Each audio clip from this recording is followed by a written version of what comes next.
has just wrapped up, and we are coming to you live from inside the America First Event Center in Cedar City with the first home meet of the 2022 season for the 18th ranked Thunderbirds of Southern Utah as they play host to a Pac-12 opponent and the Wildcats of Arizona. A very good evening to you all, ladies and gentlemen, alongside SUU gymnast class of 2020, Megan McBride. I'm Spencer McLaughlin, and it's great to be bringing you our first gymnastics meet of the year. And Megan, this is the first meet of the season for Arizona, the second for Southern Utah, and that tends to play in the advantage of the team that's already gotten one competitive meet under their belt. Yes, so SUU just competed at the Best of Utah meet last week, and they got 4th place. It's helpful to have a meet under your belt before your first home meet, just because you get all of the kinks out. You've figured out how to compete again under pressure and in front of a crowd. But it's also exciting for the Arizona Wildcats to have their first meet here because they haven't been in front of a crowd since probably March or April of last year, so this is also exciting for them too. And then the energy is building up inside this arena as the gymnasts begin their touch routines, the practice sessions just before we get started in about 5 minutes or so. But Southern Utah under 31st year head coach Scotty Bauman, what a resume he brings in. The longest tenured head coach here in Cedar City. He has been absolutely tremendous. The 2010 WAC champions. And Megan, he has really brought this program up from where it was when he took over all the way back in the 20th century, if you can believe that. But the team average score was just over 182 in 1991, and this is a Southern Utah team that now has very high expectations, but they also have the talent to be able to live up to them. Oh, for sure. I'm pretty sure Scott started coaching before I was even born, so that just tells you how long he's been doing this for, which means he has so much experience under his belt. He really knows what he's doing with these girls. Well, if it makes you feel any better, he's got me beat in that department as well as long before I was born. But Southern Utah came into the preseason number 25 in the country, up to 18. They took 4th place last week in the Best of Utah with BYU, Utah State, and Utah was the champion of that event with just over a 197, but Southern Utah with a 195 moved themselves up 7 spots in the rankings from their preseason mark, and they come in at number 18. Arizona, meanwhile, this will be their first meet in 2022. They came out with a 6th place finish in the Pac-12 in 2021 and finished number 34 in the final WCGA rankings. We'll take a pause, and when we return, the gymnasts are getting loose, and we will have our first gymnastics action of the season right here on ESPN Plus. Back after this. It's still pretty good. Yeah. So,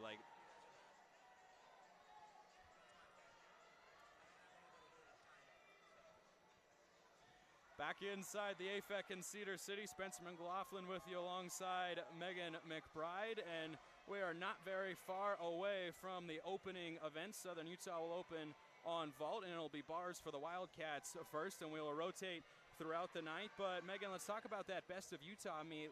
Last Friday that Southern Utah had, they went up, faced some really, really stiff competition. Utah opens the season with a 197.1. That's a really impressive mark from the Utes, but a 195 is a score that most teams in the country would be very content with. But this is a Southern Utah team that knows they can improve upon it. Right, so 195 for other teams, like he said, is a great score. But for SUU, we know we can do better. I'd say on bars, their bar rotation was amazing. They had some awesome sticks on their dismounts, and they hit really clean routines. On vault, which we're watching them warm up now, they also had great vaults, but their landings were a little bit off. So I think they're looking to improve upon those landings this meet. Beam, they had some uncharacteristic falls from some of their more consistent competitors.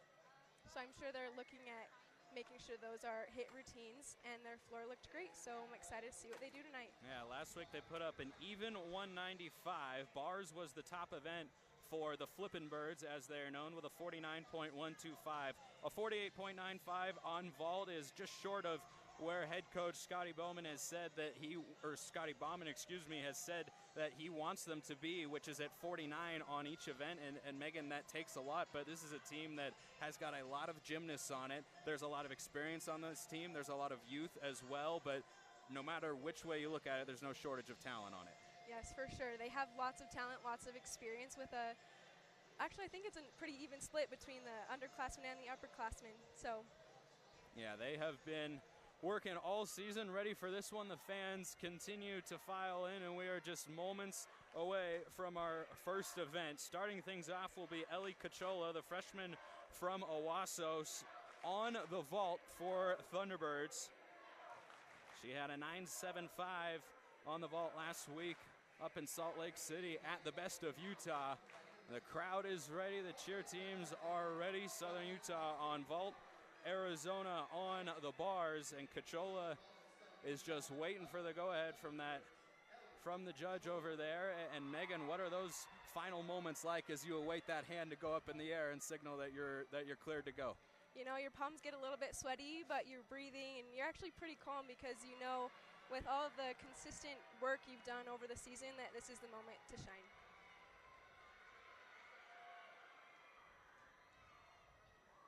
Beautiful vault from Ellie. She did a Yurchenko full, which is a small step. Great amplitude, great vault. She's got a 9.95 start value, does the freshman from Owasso, so a solid start for the Thunderbirds. We will provide you with scores as they come in. Over on bars, meanwhile, the Wildcats and fourth-year head coach John Court have got a freshman of their own, Emily Muller, and she is underway in her routine.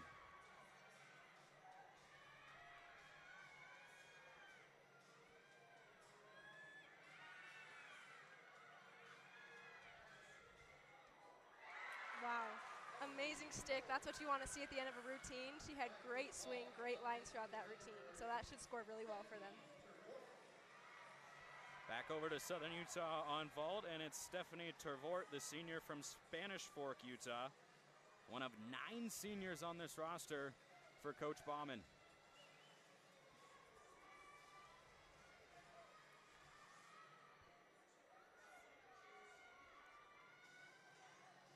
She competed in the vault last week at the Best of Utah event, scoring a 9.75.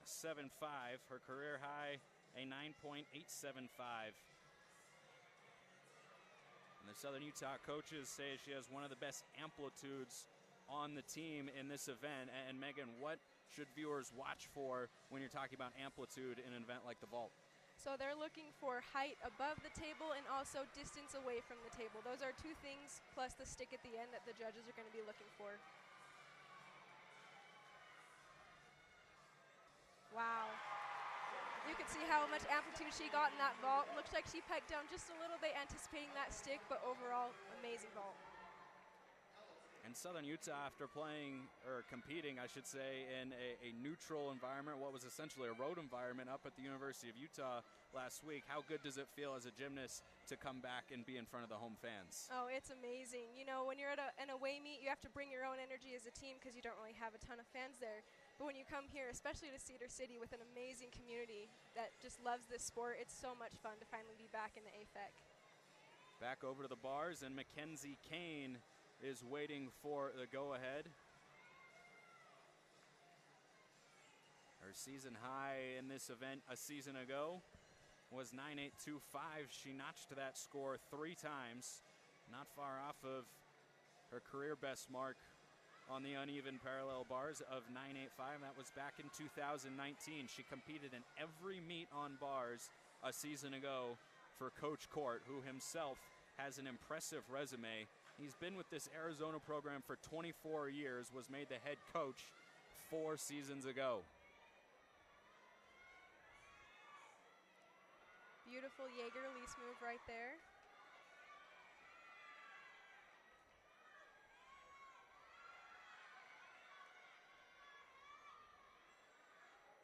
Wow.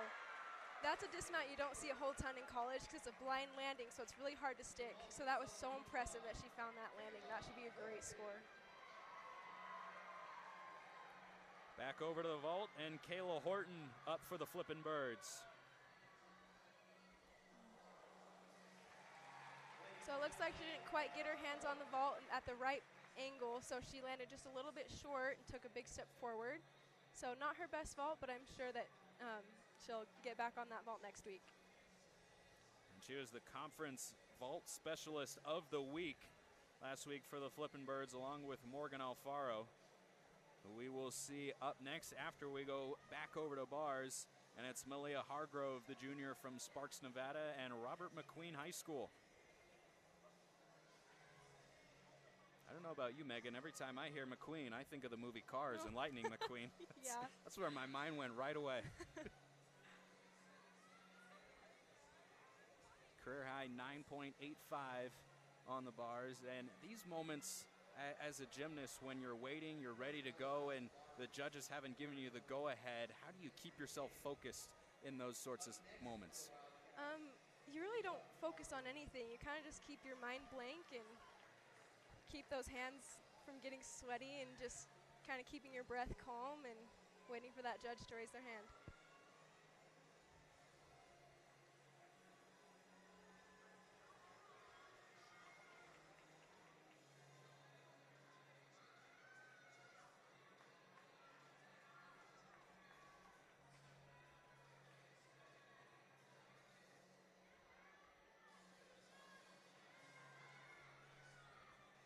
Beautiful.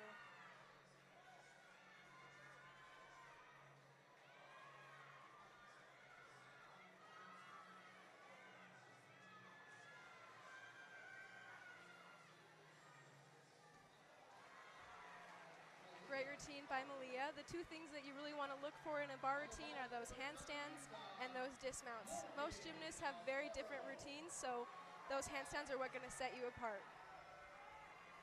Back over to the vault for the Flippin' Birds, and the gymnast that the Southern Utah coaching staff calls the Vault Queen, Morgan Alfaro. And I have no doubts, Megan, that that nickname originally came from assistant coach Jamie Wysong. Oh, most likely. She is a fireball of energy at practice. Wow. That's what Morgan does best. She knows how to stick those landings. Her career high is a 9.925, and she earns it every single time. Great stuff by Morgan. Wears that crown proudly. Putting on the metaphorical tiara, the reigning Mountain Rim Gymnastics Conference Vault Specialist of the Year is the senior from Placentia, California. And back over to the bars, it's Elena Dietz, a sophomore from Maple Grove.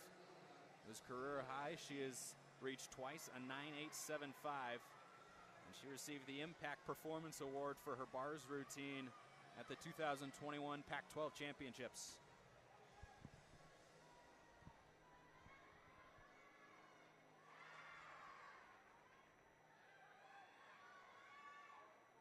Beautiful handstand on that high to low release move. Great handstands.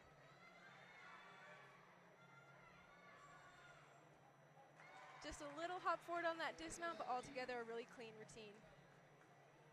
Let's get you updated on the scores that we have got too far. Southern Utah with their first three vault scores of Cachola, Tervort, and Horton.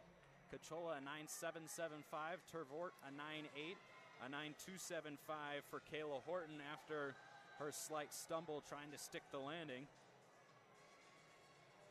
Alfaro's score not quite yet in, and we go back over, and Rachel Smith awaits the go-ahead.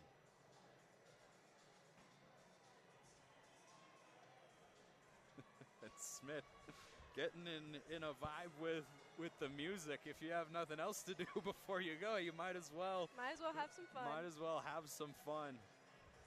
All these gymnasts have just seemingly a constant smile on their faces as they go around the floor, which is unrecognizable from the basketball court that many Southern Utah fans have known it as thus far, but they get everything moved out on there. Those gray squares, you know, the mats underneath the blue mats that you see, they almost look like puzzle pieces. Yeah, you know, yeah, especially down on the floor, they really do. Smith ready to go. Wow. Great vault. You also don't see that one as often in college. She does a round off back handspring entry with a full twist and then does a final flip in the piked position. So that will be a 10.0 start value. And that should be a great score for Rachel Smith. Had a 9.8 last week on the vault. She's one of 3 Flippin' Birds to have a 10.0 start value in that event. And back to the bars and the Wildcats of Arizona, and it's Bailey McCabe who begins her routine off of the springboard. And Megan, why do some gymnasts have that start and others don't? So you can only have a certain amount of kips in your routine. So by using that springboard instead of kipping on the low bar, you're taking out one of those kips and preventing some deductions from your start value. And it's fun. You kind of look like a flying squirrel when you do it. Wow. That was a beautiful double layout stick. Amazing.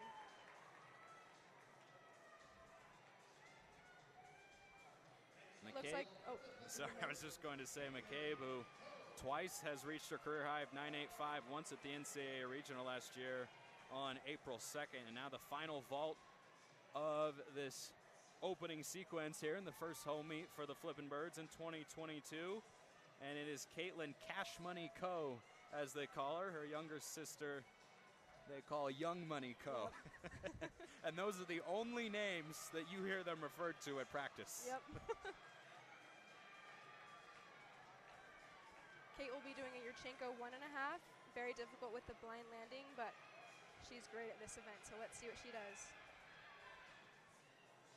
Wow, amazing. So much height, so much distance with just a little step forward.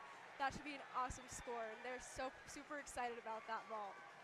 As she had upgraded her routine to get to that 10.0 start value, one of the other Thunderbirds to start at a 10.0, and Rachel Smith was given a 9.85, as was Morgan Alfaro.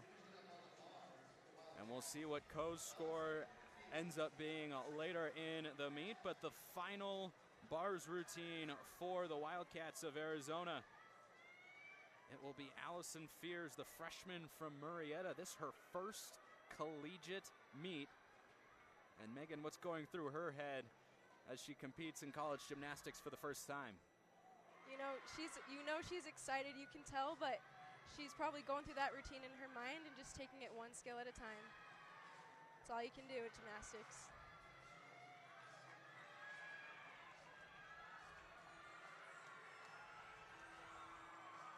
Wow, a great debut for the freshman. I'm sure she's going to be so pleased with that routine.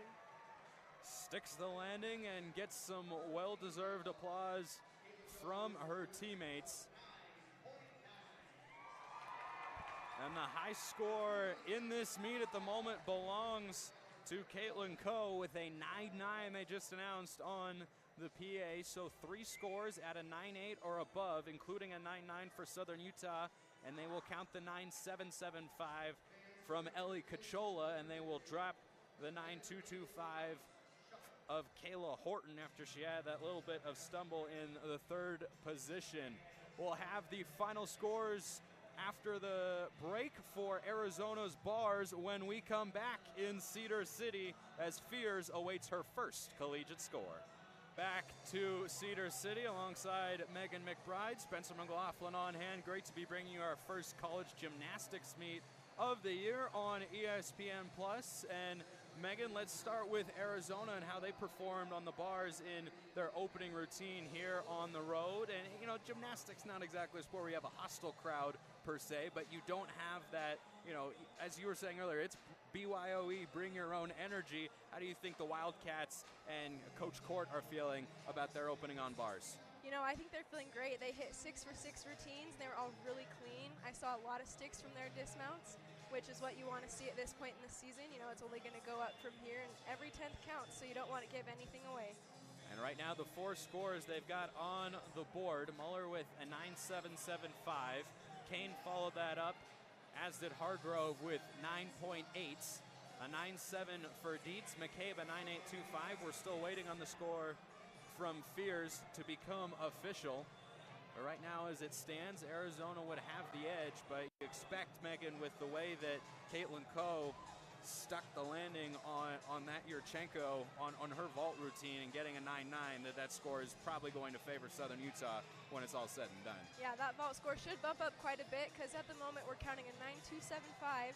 But when you add in that 9.9 that Cash Money got, you know, that's really going to bump their score up, and I'll be really pleased with that. And we were talking earlier about the nicknames that a lot of these gymnasts have for Southern Utah, and when I say that that's almost exclusively how they're referred to at practice, I mean, I went up to Coach Bauman one day when I was getting to know the gymnasts and, talking to him about the season. And, I'm also fairly new to Southern Utah, as many people watching and listening know. Maybe you don't, now you do. But I asked him, so what is Young Money's actual name? And he paused for about 3 seconds. and he said, it's Kaylee. Oh my gosh.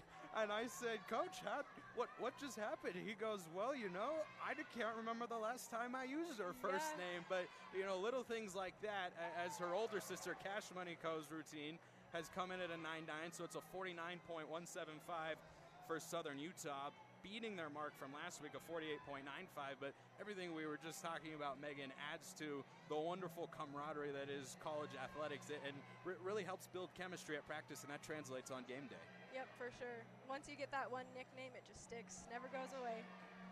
A 9.85 for Fears on the bars. And that has to be a pretty great feeling for a true freshman competing in her first event to bump her team over the 49 threshold. So Southern Utah, a relatively slim margin there after the first event. Now they will swap. Southern Utah will go to bars and Arizona will move over to the vault. But both teams come out with a 49, and Southern Utah probably expected that in a sense after the 195 last week and being under 49 on vault. But Arizona, first meet of 2022, they come out with a freshman in the line, a couple of freshmen actually, so they got a 49.05. Head coach John Court has to feel very good about that. Oh, for sure. They're starting off at a great place right now, and like I said before, they can only go up from here, and especially having a freshman in that final position, that can be a little scary, especially at your very first meet, but the coach must have a lot of confidence in her and her abilities to put her last in that position. Well, his confidence has been rewarded. We're just over a minute left in the touch period for everyone to get loose. And Megan, during this part of the meet, it's a little bit of a lull, right? So how has the gymnasts down there with your teammates, and obviously there's music playing, the crowd's here, but how do you keep your energy and focus at the same time when it's kind of this slow moment in the action?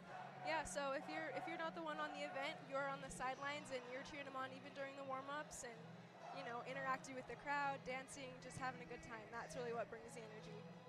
And I talked to Coach Bauman about what it would be like coming home after being up in Salt Lake City a week ago, and his face lit up because, as we've talked about, this is a very prolific Southern Utah gymnastics program that you were, of course, a part of, and the fans love it, and the fans are very into it. And as an athlete in any sport, but particularly in gymnastics, when all the attention is on you during your routine, having that sort of energy has to help quite a bit. Oh, for sure. It helps to have that crowd energy, especially tonight. Looks like we have a great crowd here. So you just know that they're watching you and waiting for you to perform and shine. So Southern Utah will start on bars with Nikki Thomas, who scored a 9.8 in this event last week at the Best of Utah. And Coach Wysong, Jamie Wysong, is one of the assistants for Coach Bauman. Jeff Richards there as well, and the volunteer assistant Adam McQuinn said that she has earned the right to be the leadoff on bars, but we begin on vault. Or do we? I think I just got psyched out for the first time, Megan. I'm actually not really sure what happened there either. Well, Thomas is locked and ready to go on bars, so it looks like that is where we will begin. And Jamie Wysong told me that she earned the right to be the leadoff on bars last year and again this year, and that she has a huge double layout in her routine. And what does that look like for the people at home? So a double layout it's at the very end of the routine. It's a dismount. You're doing 2 flips in a laid out position, and it's Scott's favorite dismount to coach.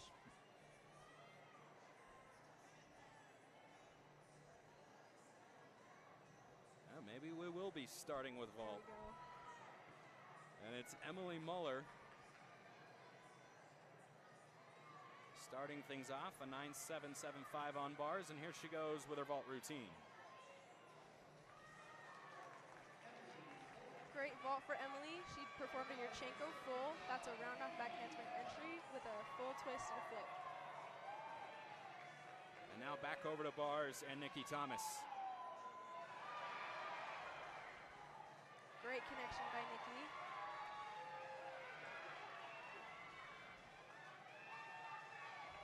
And here she goes to wind up for that double A dismount.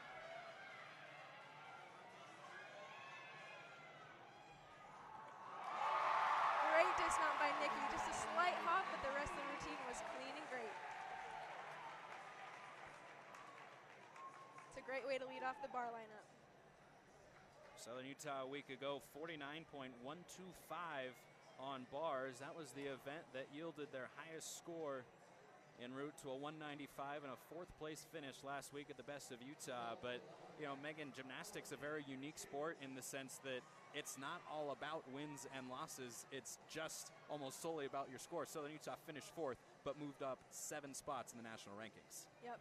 Yeah, it's a funny game to play, gymnastics, so. And Allison Fears, after opening her career with an impressive 9.85 on bars, now slides over into the number 2 position for Coach Court and the Wildcats.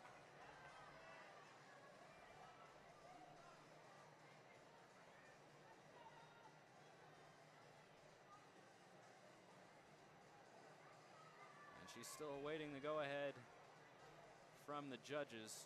There was a discussion just a moment ago between a couple of Arizona coaches as Muller has earned a 9.75 with her vault routine, and Fears is ready. Almost got that stick there, just a little hop. She might have piked down that vault a little bit, but otherwise, great vault. Great Yurchenko full.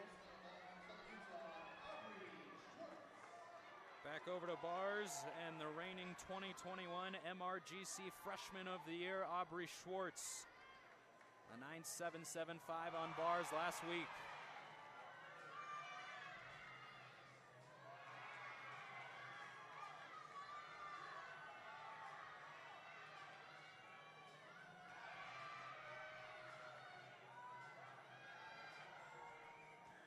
Yes, great stick. Great stick by Aubrey Schwartz, the sophomore. And every time a gymnast finishes a routine, she always gets some form of energy or applause, excitement from her teammates. But when it's really good, you can tell, and that was one right there that Schwartz is probably going to feel good about later on. Oh, for sure. She hit every aspect of that routine, from the release moves, the handstands, to the dismount. And it's exciting when all of that hard work from preseason finally pays off. Back over to the vault, Arizona sends Jessica Castles, the sophomore from Fleet, England.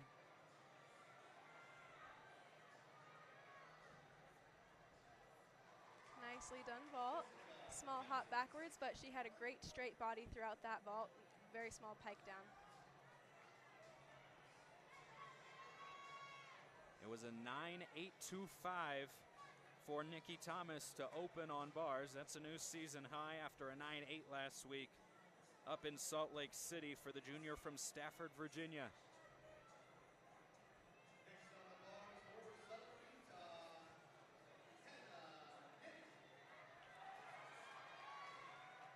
And back over to bars with Hannah Nip, the redshirt senior from the Saddleback Christian Academy in Laguna Hills, California, who all of her coaches rave about as just making gymnastics look way too easy, and all of these athletes really do. But watching Hannah in practice, she is very impressive, the fluidity with which she moves. Yeah, it makes it look so effortless. Great Jaeger release move right there.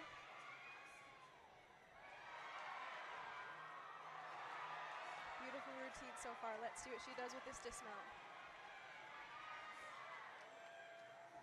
Nails that landing. Amazing. That should be an amazing score. They're so happy with that, I can tell. She gets a big round of applause from the crowd here inside the America First Event Center. A 9.85 last week. That was tied for the highest mark on the team on bars with Shai Murakami, who will round out the bars event for the Flippin' Birds. But we go back over to vault. This is Caroline Harry. You can really tell how controlled these landings are and how hard they've worked to get to this point. That's what you want to see. You don't want to see too much too many steps or too many hop backwards. That adds up to deductions, but they're doing a great job with those landings. First 2 scores in for their second rotation on either side. So Southern Utah with a couple of 9.825s and Arizona a couple of 9.75s. And now a 9.725 for Jessica Castles.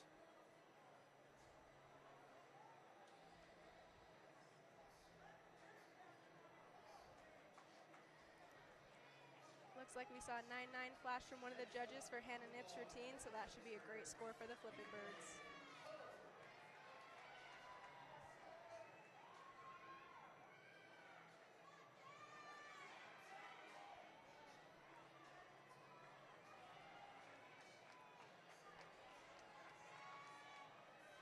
On bars now, performing for the second time this evening, Caitlin Cash Money Coe for the Flippin' Birds.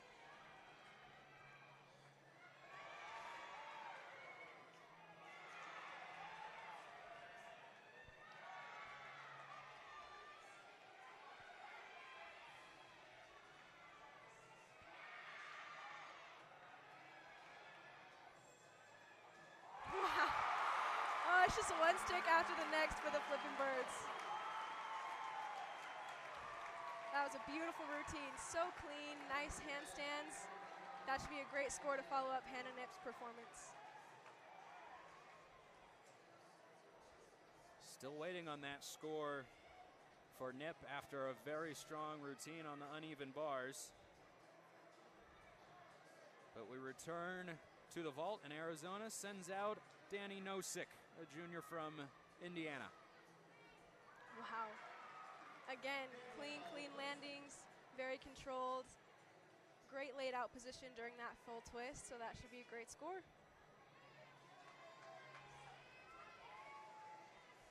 Hannah Knipp with a 9.875.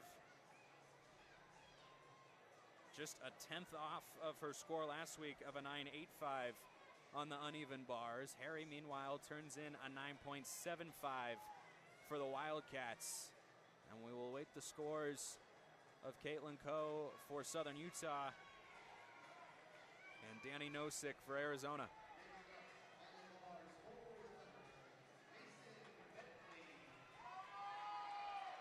Mason Bentley does a release move that's called a ray, and it's one of the biggest you'll see in the NCAA. Coach Bauman says it's one of the toughest release moves on the team. She grew up doing gymnastics right here in Cedar City in the same gym where the Flippin' Birds practice.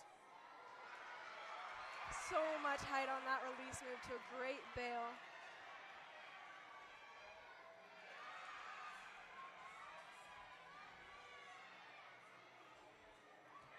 3 in a row, oh my gosh. This is so fun to watch, so fun to see such great gymnastics back in the AFEC again. Well, the fans are loving it, and you can tell they know when a good score is likely to follow a routine, because they're applauding all of these gymnasts at the end, but with these stuck landings after a clean routine, they're giving it an extra level. Yep. When you see a stuck dismount like that, that leaves a good taste in the judge's mouth. That's the last thing they see, and that's really going to affect the score. Back over to vault, Malia Hargrove. Another 1.5 for the Arizona Wildcats. Another 10-0 start value we'll see tonight. She took a small hop forward, but with that 10-0 start value, she should get a great score. Now Hargrove, last year's team MVP, voted by her teammates and coaches, and she reached the NCAA championships as an individual on the floor in 2021. And the final bars routine of the evening for Southern Utah comes to Shylin Murakami. They call her Shy.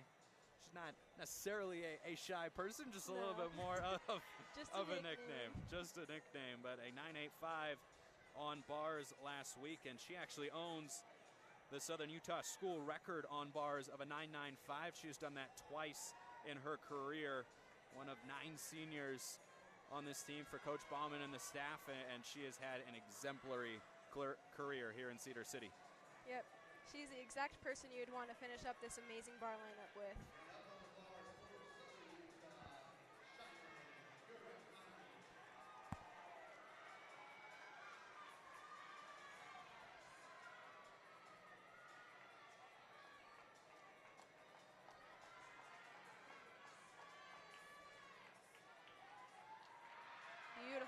held handstand right there.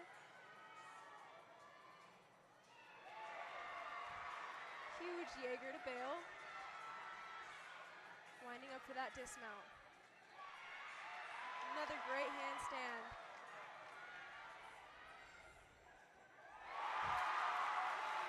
Close to a stick, looks like she tried to hide it a little bit, but a great finish to an amazing bar lineup for the SCU Flippin' Birds. You see the student section out and about cheering on the Flippin' Birds here on the campus of Southern Utah University. If you're just tuning in, alongside Megan McBride, Spencer McLaughlin on hand. This is the 7th all-time meeting between these two programs where they have competed in the same gym. This is the 4th in the regular season. Arizona is actually 2-1 all time when Southern Utah has been there, but it was the Thunderbirds who got the win by a fairly slim margin last year when they had a tri-meet with Air Force, a 196-1-5 for Southern Utah. Arizona put up a 196, and those are scores I have to imagine both coaches would be very pleased to see if they finish there tonight. Yeah, around the 196, mid 196 range is where you want to be sitting, and especially if you get that at the very beginning of the season, it's a great place to start. Hargrove turns in a 9.85 to pace the Wildcats on vault. So they score a 48.925. Does Arizona. Southern Utah, meanwhile, still waiting on a couple of scores from Mason Bentley and Shai Murakami. We should have those on the other side of the break when we come back. More from the first home meet in 2022 for Southern Utah. You're watching college gymnastics on ESPN+. Right, we're still waiting the official scores to go up on the Jumbotron for Southern Utah, but Megan, the Thunderbirds with a pretty strong bars routine as a unit altogether. Yeah, there's really not much I can say. I feel like the gymnastics speaks for itself. They had lots of stuck dismounts, great handstands, and altogether just so much energy, which is great to move on to beam. And the scores are in: a 9.85 for Mason Bentley, a 9.875 for Shai Murakami, bringing Southern Utah's total on bars to 49.3 after a 49.125 last week in the Best of Utah. And that ties their best mark from a season ago, a 49.3, and that is a score that I think Coach Bauman will take any day of the week. Oh, for sure. You probably can't see it, but he's for sure smiling right now. But they're moving on to the next event, beam, and trying to get those nerves calmed down in time to do a great beam lineup. Still a few minutes left in the touch period, but for Arizona head coach John Court and the Wildcats, their meet total sits at 97.975. So through two rotations, it is advantage Thunderbirds here inside the AFEC, and a 48.925 on the vault for Arizona, a team that a season ago averaged 48.745, and their best mark was 49.05. So, a solid round, I would say, for Arizona, but, that certainly probably leaves themselves wanting a little bit more as they go to rotations 3 and 4. Yeah, it's good to keep in mind this is their first meet, so considering they're already beating some of their last season marks, I'm sure they're very pleased about that, but it looks like they're ready to kill it on floor.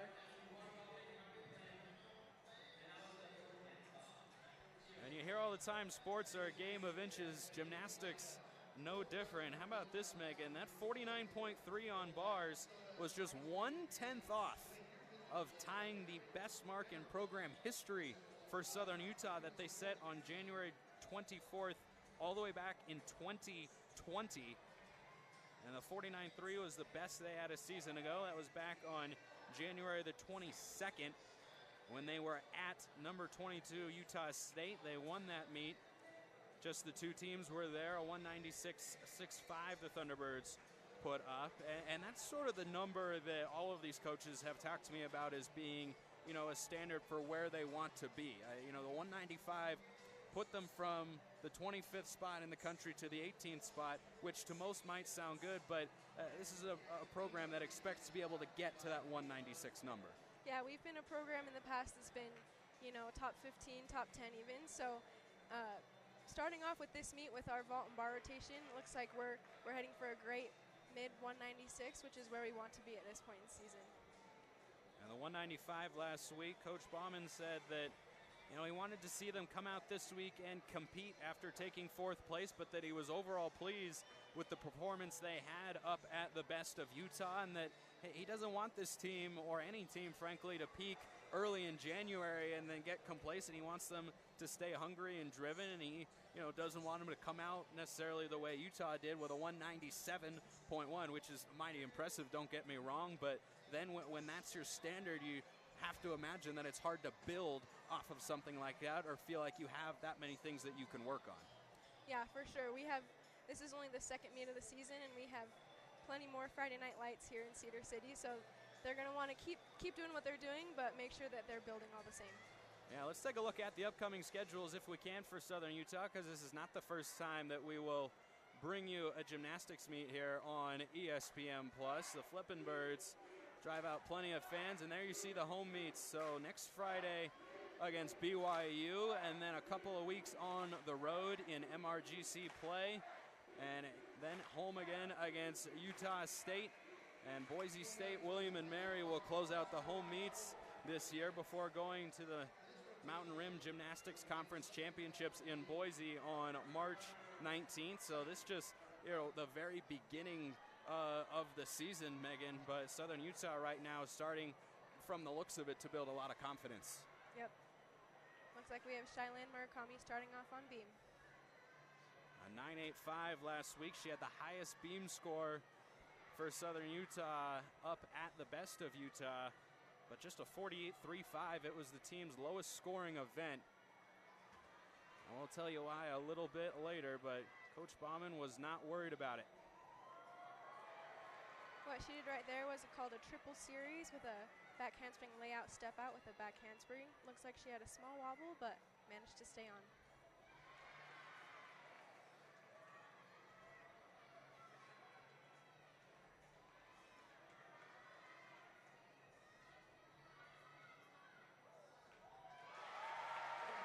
Great start off for the beam lineup. She had a small wobble on that first series, but finished nicely. And she's been one of the most consistent beam performers for Coach Bauman and the Flippin' Birds.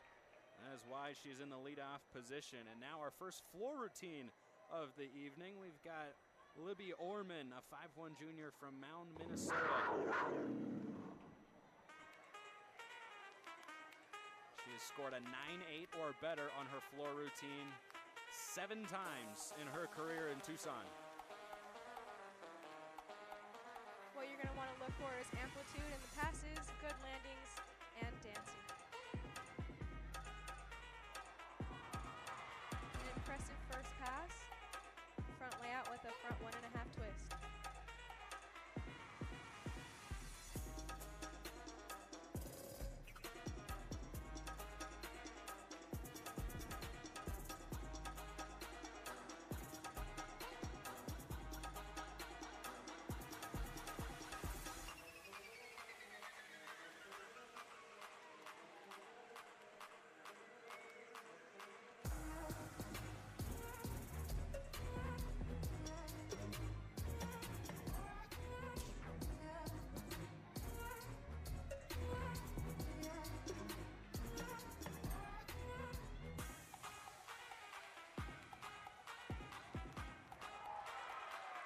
Great controlled landing on that pass right there.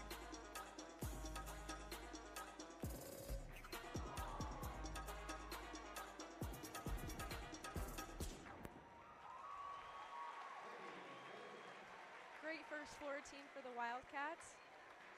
She only did 2 passes. Usually you see 3 in college gymnastics, but she had enough bonus in that first tumbling pass that she can only do 2. Now we go back over to the beam, and Southern Utah sends out one of their 9 seniors, Rachel Smith, a 9.7 last week, and she's got a couple elements in this routine, Megan, that earn her a 3/10 bonus. And that series was one of them. Very difficult series, not one you see very often.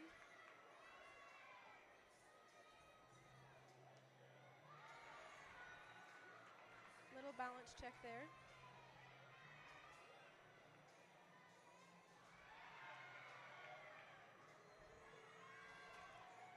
Telling telling you, that toe turn is probably the most nerve-wracking part of that whole beam routine.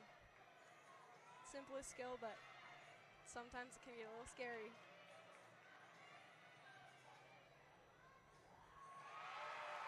Small step on that dismount, but overall a great routine by Rachel Smith. And so we go back over to floor, and it'll be Danny Nosik, the junior from Greenfield, Indiana, and Mount Vernon High School. Has scored over 9.75 on floor 7 times in her career with the Wildcats. And Megan, when you watch gymnastics, it sort of feels, when you watch it on TV, that the floor routine kind of stands apart from the rest because of the incorporation with the music. What is that like, and how much does the music play into a gymnast routine?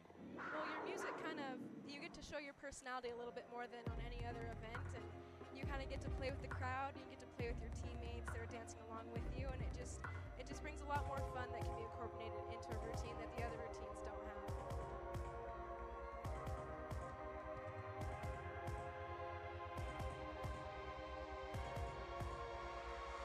Great chest up landing on that double pike.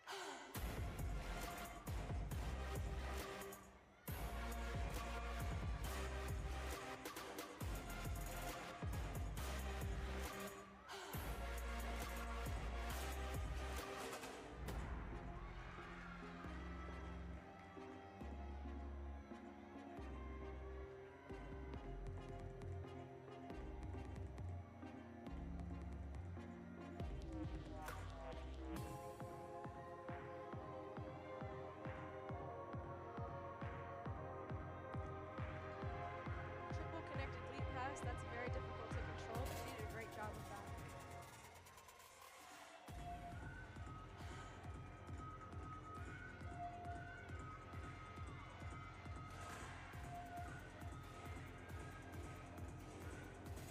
Oh, looks like she had a little stumble on that last pass. Didn't quite get the right punch angle into that last full twist. Other than that, it was a great routine. Uncharacteristic for the junior, who was voted most consistent gymnast by her team in 2021. We go back over to bars, Emma Wisman, onto the balance beam. And Emma Wisman, the senior from Salt Lake City, steps up 9.7 last week at the Best of Utah. Emma Wisman really broke into that beam lineup last year and did a fabulous job right off the bat. So consistent and so solid.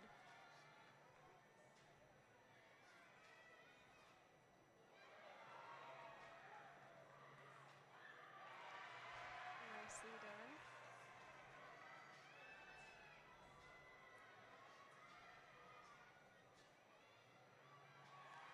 You can tell how confident she is with how poppy her dance is. She knows what she's doing up there.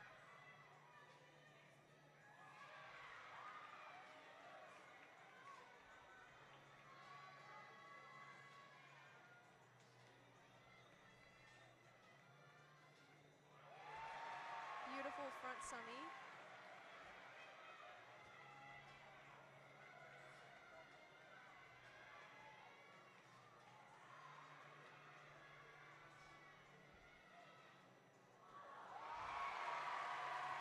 Great performance by Emma Wisman. You can tell she's happy about that routine.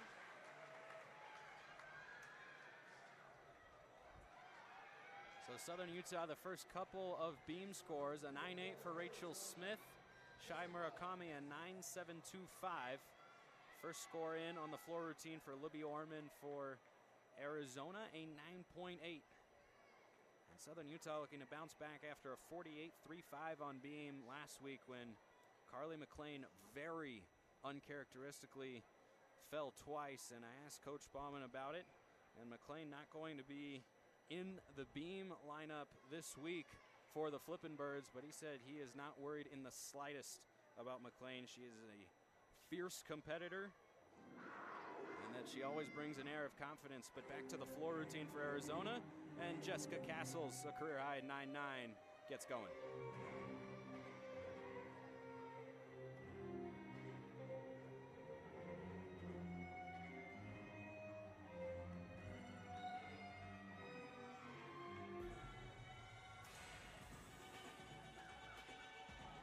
Back 2.5 twist straight to a punch front. That's a difficult skill you don't see often, and she did a great job with it.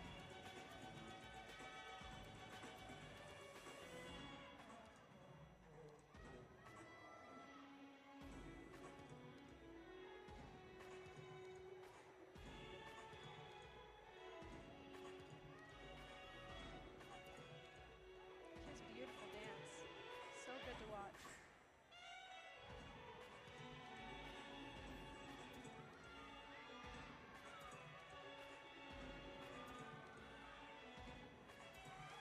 So she did a round off 1.5 twist to a round off double full.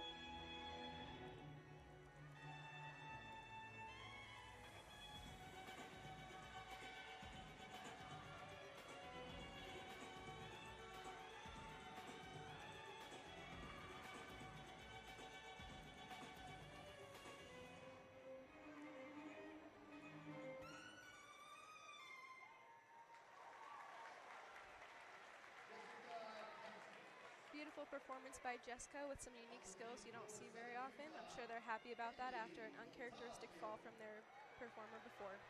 Yeah, Nosek scores an 8.975. And she has scored over 975 on floor 7 times in her career. So Arizona will have to pick up one of their most consistent gymnasts, but we go back to beam. And it is Haley Voltaggio stepping up for the Flippin' Birds after a 9.85 from Emma Wisman. This is her first time competing this season, so excited to watch this.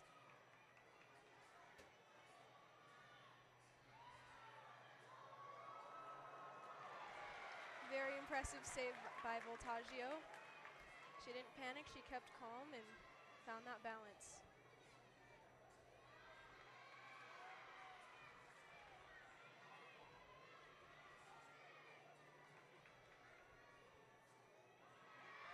In gymnastics, when you make a mistake like that, you don't have any time to ponder about it, you just move on to the next skill.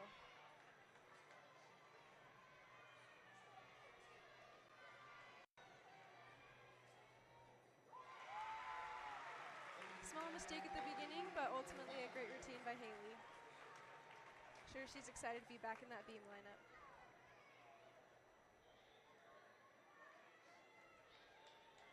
Sophomore from New York's routine is done.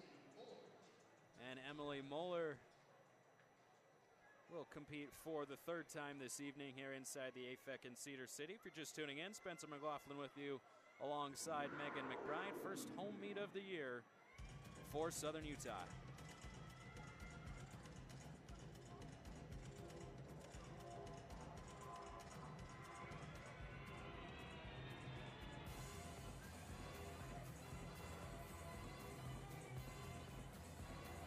Huge double pike there. Looks like she stayed in that pike position for a little bit too long, had a little bit of a bounce outside of that.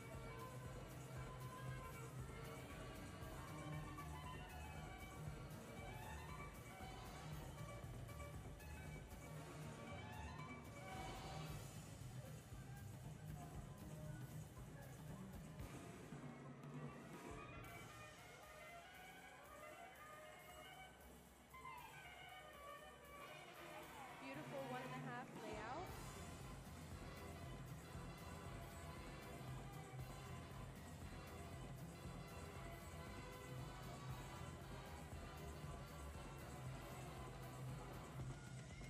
Looks like she's having a good time out there. Yes, it does.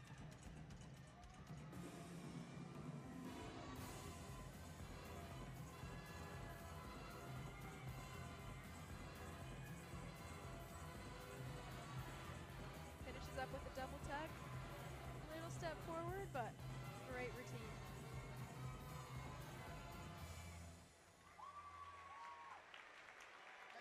Now, I have to give her props on her music selection for being unique. I felt like I was taking a stroll on the boardwalk in the 1950s, but she was playing with it all the way as she was doing her routine, and the music's such a huge component of being successful on floor. Yep, that's what's so fun about floor is you get to choose your music, and it really just encapsulates who you are, and you get to have fun with it.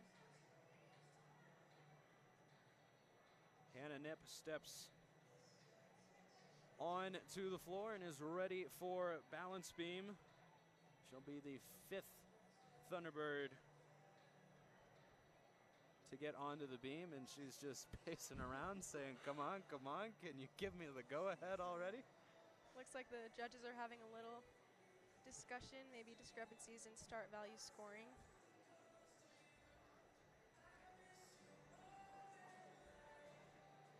It's hard to be an athlete in that position because you just want to get up there and get going so you don't think about it too much. Nip already with a 9.875 for Southern Utah on bars in the first rotation here this evening. And this rotation number 3, we will switch events one more time and we will take you all the way right here on ESPN Plus. And after the broadcast, we'll have SUU head coach Scotty Bauman to come on for an interview as well. And Hannah Nip, a senior from Laguna Hills, California, 9.775 on beam last week, looking to get closer to her career best mark of 9.95, the second highest in program history. You know, and you can expect that every time out of Hannah Nip because she's just so consistent and so confident in her beam skills, and it's so fun to watch.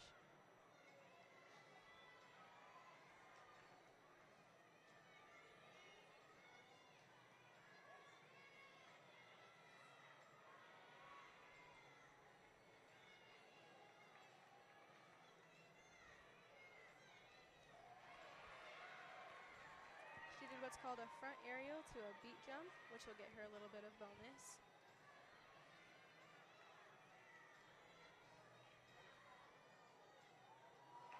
Great flick lay series. You can see a little smile there when she finished.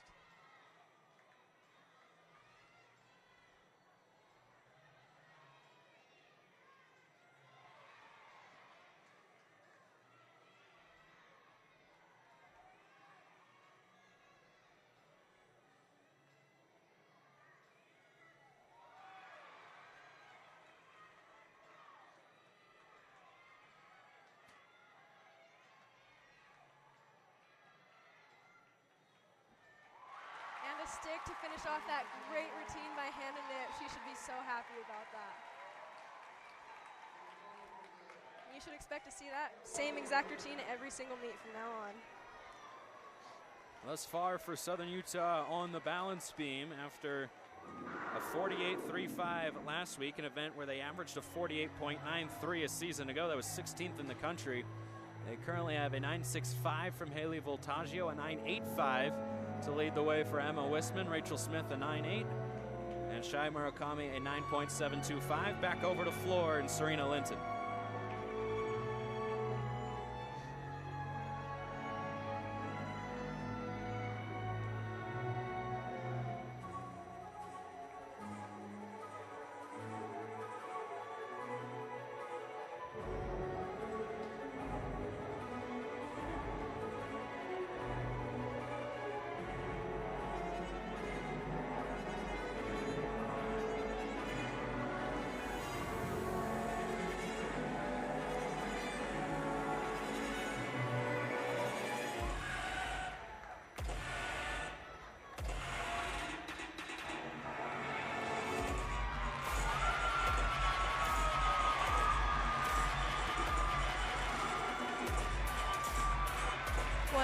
Late. Looks like she didn't quite get that punch angle, but holds it out.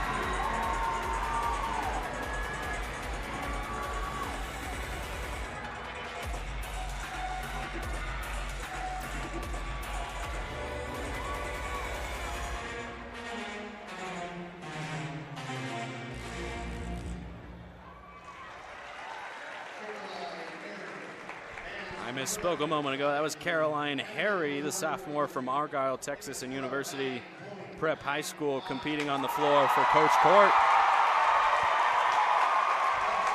Looks like Hannah Nip just scored a 9.95.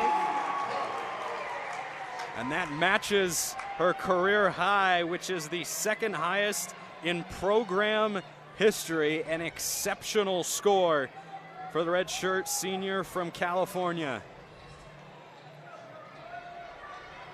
And the final balance beam routine belongs to Kaylee Coe, who they call Young Money. Kaylee Coe is a junior, and she uncharacteristically tore her ACL her freshman year. She competed at the Best of Utah last meet as an exhibition and absolutely killed it. So I'm sure she's excited to actually be competing for the lineup today. She has not yet competed in beam. This is her first go-around on the balance beam. Looks like she took a little fall there. She might have taken off just a little crooked, but she's back up and ready to finish that routine.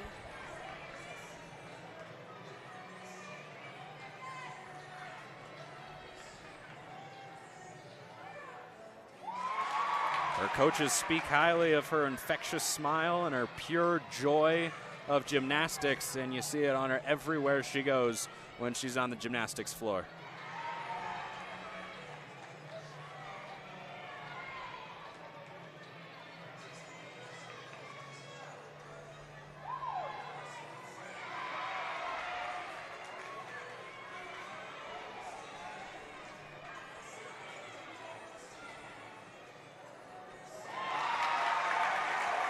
Very unique dismount there. A gainer back pike off the beam, very difficult. She did have a fall at the beginning, but I'm sure that she knows what to do to hit that routine next time. And our final routine of rotation number 3, the junior from Nevada, Malia Hargrove, who scored a 9.8.625 on the floor routine last year at the 2021 NCAA Championships.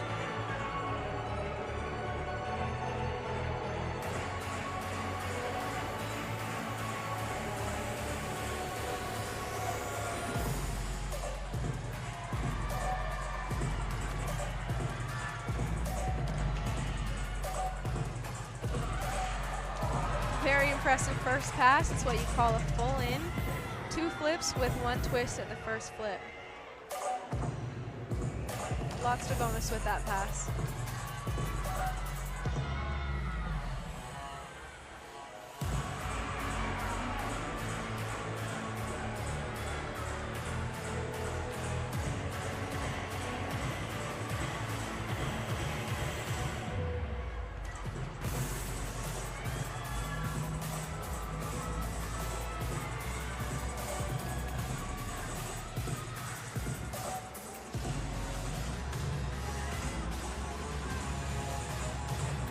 Slowing down a little bit for that last pass.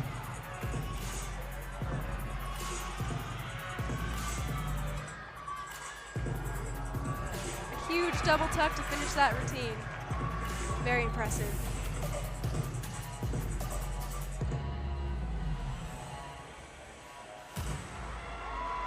And how different is that feel in terms of your energy when you're in front of a crowd, but it's not your crowd, so they will, passively clap for you, but they're not actively going to yell and scream for you as they will at home. Right. It really depends on your teammates. Your teammates are the ones bringing the energy, so you want them all around the floor, everywhere you can see them, so you can see them cheering for you and dancing with you. 3 rotations down, 1 to go. Arizona on beam, Southern Utah on their floor routines when we come back. As we go into our final rotation of the night, Southern Utah getting ready for the floor routine. Arizona will head over to the beam, and it's the Thunderbirds who have the advantage as the scores stand right now, 147.45 to a 146.8 for the visiting Wildcats, and the Thunderbirds are trying to repeat the success they had last time they were in the same gym as Arizona. That was a season ago. Air Force was there for a tri-meet. And Southern Utah edged out the Wildcats 196.15 to 196.0 for Arizona. And head coach John Court now in his 4th year, but he's been with the program for 24 years. He was named the head coach in March of 2018 after serving as the interim coach in 2017, but 19 seasons under Bill Ryden and Tabitha Yim before that. He has earned his stripes and his chance to be a head coach, and he has done a really good job with these Wildcats thus far, finishing 6th in the Pac-12 last year and getting a tie for 3rd at the regional semifinals on April the 2nd of 2021 with a 196.0 025. And Megan, what did you see from Coach Court's Wildcats on their floor routines? You know, they had a few stumbles, I wouldn't say stumbles, just extra power in their first passes, not as controlled as what they're used on their vault landings. And they had one fall on floor, which is fine because you only count 5 out of 6 routines, so they don't have to count that 8, 9, 7, 5 from Nosek. Overall, though, great floor lineup. I'm sure they're looking to improve, but a great start off to their season. And we're still waiting on the final score from Malia Hargrove, who rounded out the floor routines. Southern Utah, meanwhile, will likely be sticking with that 48.9775 after Kaylee Coe had a fall off of the beam. And Megan, all these gymnasts make these events look so unbelievably easy, but beam, arguably the hardest when you are performing these moves on something that is barely wider than your foot, sometimes isn't wider than your foot. It's barely wider, for those of you at home, than your iPhone. I mean, balancing on something like that is tremendously difficult, and it's understandable how athletes fall off sometimes, even these gymnasts who are at the top of their field, really. But it's a very challenging thing to be able to do, and that makes it all the more satisfying when you pull it off well, as Hannah Nip did with a 9.95. Yeah, beam is definitely one of the harder events, but not just because of the gymnastic skills they're performing, but because of the mental toughness it takes to perform in that small piece of wood in front of thousands of people and not freak out and lose control of your mind. So we begin the 4-minute touch period for the gymnasts to get loose and get ready. It's a 9.85 for Malia Hargrove. Her career high 9.9. She's achieved that score 3 times. Comes up not too far off of it here tonight. So it'll be a 48.1 for Arizona on the floor routine. And that was their best event a season ago. They averaged 48.965. Capping out with a 49.275. That was their season high from the 2021 campaign. And we should reiterate, Megan, for those who have joined later in the broadcast, I'm Spencer McLaughlin alongside Megan McBride. This is Southern Utah's second straight week in which they have competed after taking 4th with a 195 at the Best of Utah last week. But this is Arizona's first meet in 2022. You do it on the road against a team that comes in ranked 18th in the country. Arizona, no slouch themselves. They finished top 35 in the WCGA rankings a season ago. They came in at number 27 this year, but this is not exactly a team that you want to go up against for your first meet of 2022. Right. It's tough enough to just start at the beginning of the season, even at home. So to start on the road is difficult because you have to bring your own energy, but really I'm sure it's just a joy for them to be competing in general. So well, they're certainly enjoying it. The fans have been enjoying it as well. And this Southern Utah program under 31st year head coach Scotty Bauman made its 8th straight NCAA regional appearance last year. Arizona's head coach, meanwhile, in just his 4th season, but 24th on the staff. And when you're at practice, Megan, and this is someone who competed for the Thunderbirds, all the coaches are giving you feedback depending on what routine you're doing. And some coaches kind of hang around this event, and other coaches kind of hang around over here. So, a lot of people might hear that John Court is only in his 4th year as a head coach and think, boy, he's kind of new at this. But 24 seasons on the staff, it's not as if he had to do that many things differently when he became the head coach. Oh, no, for sure. I mean, Jeff has been our volunteer coach for a while, and he does vault and floor for us, and he does a lot of the work. Same with Scott and Jamie. Scott usually is bars, and Jamie does beam, but they each kind of take their pickings from each event, and they're very versatile. They can coach any event, truly. So they all have a lot of experience in every arena. Southern Utah does finish with that 48.975 on beam after the 9.275 from Kaylee Coe. That is better than what they had last week, a 48.35. So definitely some improvement for the Thunderbirds, but a team that averaged 48.93 on that event a season ago, so they beat their season average, but they know that they are capable of getting to that 49 threshold. Yep, so you can tell from the last meet that they took what had to be said about beam, and they got to work, got to the grind, and they made those improvements and changed those lineups to help them get to that 48.975 that you see on the scoreboard. And Southern Utah is gearing up for their floor routines. And floor, such a fun event to do at home. Meg, I have to imagine it's the most fun to do because of the music and the dance choreography that takes place, but the crowd involvement is at its peak. Yeah, it's so fun. It's, you know, the energy has been building this whole meet, and this is really the peak of the meet, and this is really, I think, what the crowd waits for.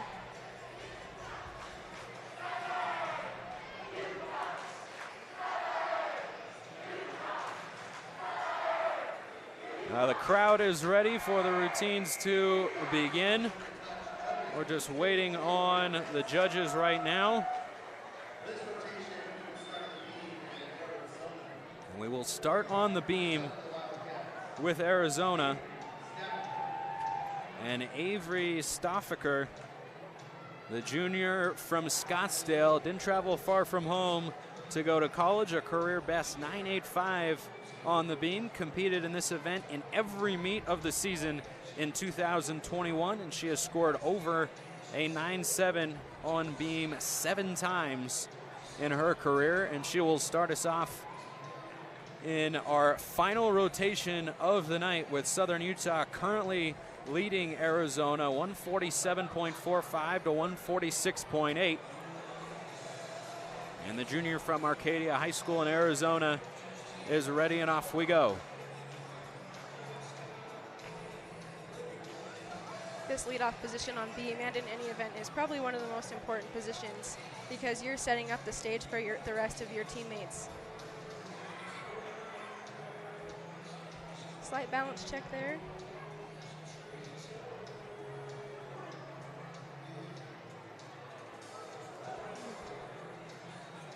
Great save.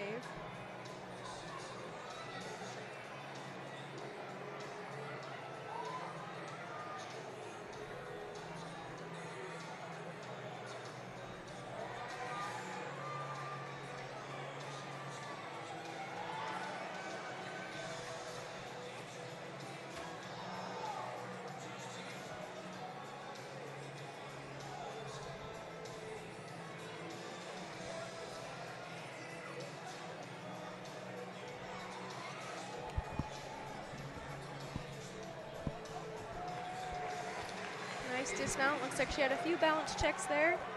So not the best start for the Arizona Wildcats, but I'm sure they're going to build from here. And Kayla Horton, the junior from South Jordan, Utah, and Bingham High School, a 9.775 on floor last week, starts things off for the Thunderbirds. Crowd's loving it already.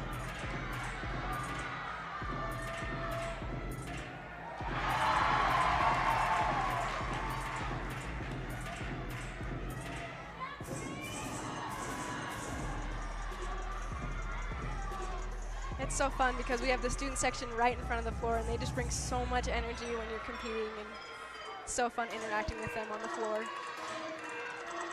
And you've got your teammates lined up around the area as well.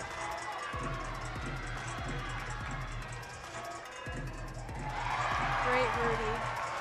That's a laid out front flip with a 1.5 twist.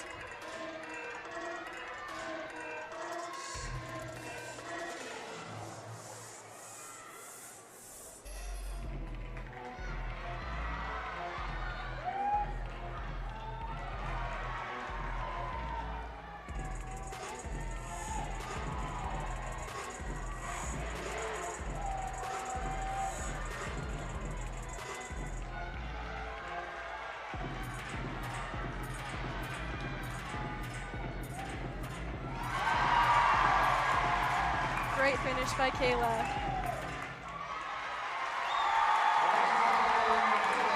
The Southern Utah team MVP for the Best of Utah meet last week. She did floor and vault, had a 9.775 on her floor routine. And last week was the conference vault specialist of the week with Morgan Alfaro, tying for a team high 9.825 on the vault. And back over to the balance beam we go. And Lara, excuse me.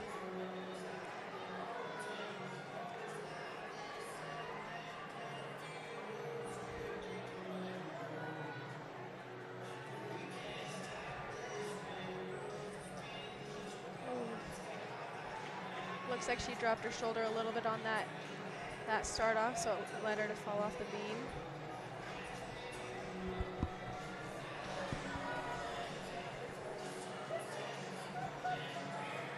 But gets back up and does a great side aerial.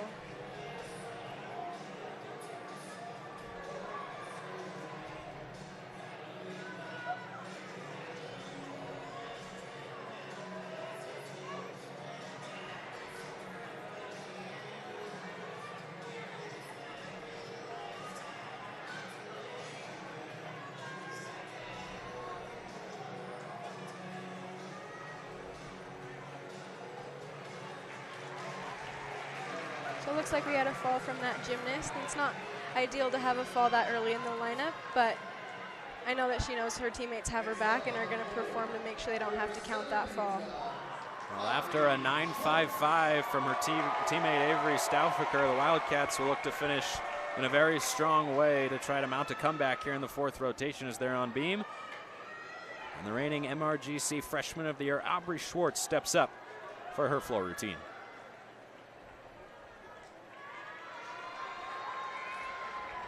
A 9.75 on floor last week for the sophomore from Ames, Iowa.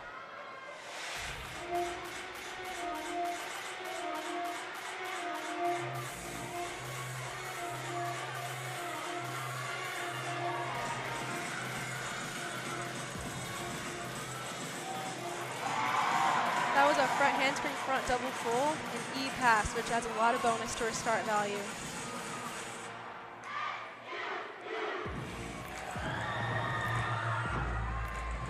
You can see the crowd joining in when they say SUU there.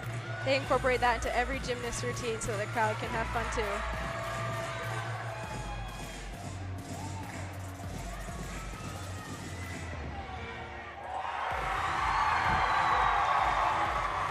So fun.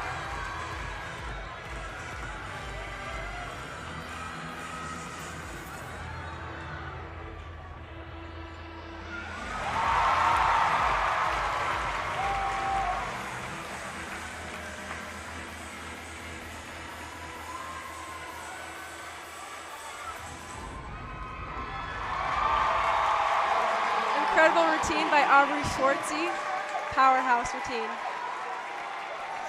Yeah, Schwartz known for having a lot of crowd interaction on her floor routine, and they were certainly in it there, and she has to feel good with how she landed all of her skills. Oh yeah, very clean landings, very tight form throughout those passes. She should be really happy about that performance. Back over to beam with the true freshman Allison Fears from Cary, North Carolina, and Green Hope High School.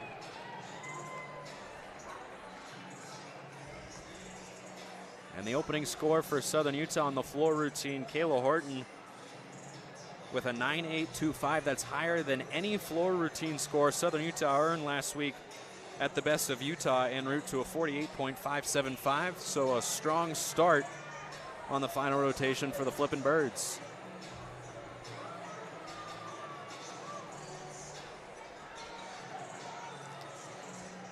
Up next on beam, following a fall can be kind of intimidating, and especially as a freshman, but I'm sure she's keeping calm and just doing her best to take it skill by skill, one at a time.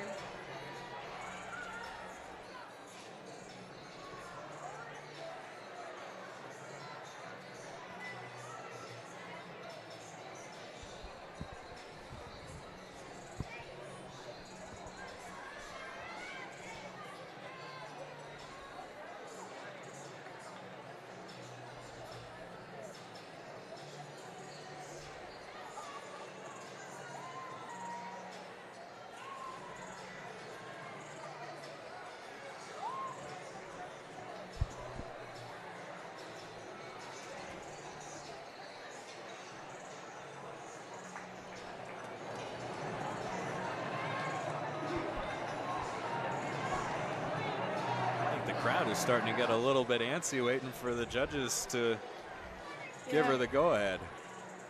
Usually it's go, go, go from one routine to the next, so it's a little weird when you have to wait for a second.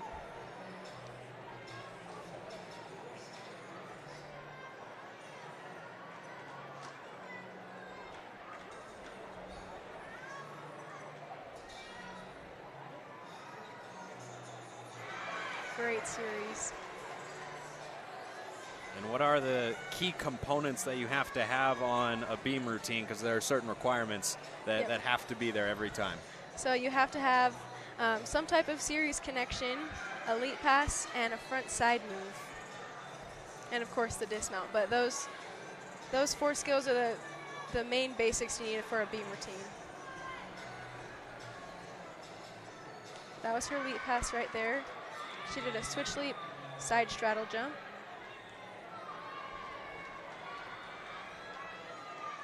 Looks like she's going into her dismount. Beautiful routine from the freshman. I'm sure she just took a big sigh of relief having hit that routine coming after a fall. So we will await the freshman's score, but the second floor routine score is in. Aubrey Schwartz, the sophomore from Ames, gets a 9.825. And here for the first time tonight, we get a look at perhaps the best all-around gymnast on this Southern Utah team, Carly McLean, who is tied for the Southern Utah record on floor with a 9.95 in her career.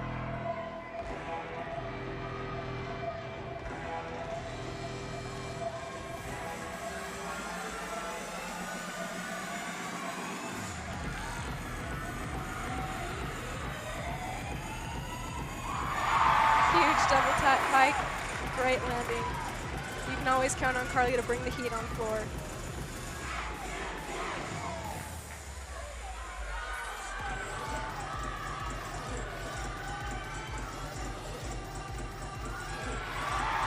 Effortless 1.5 front leg. Probably one of my favorite skills of hers to watch.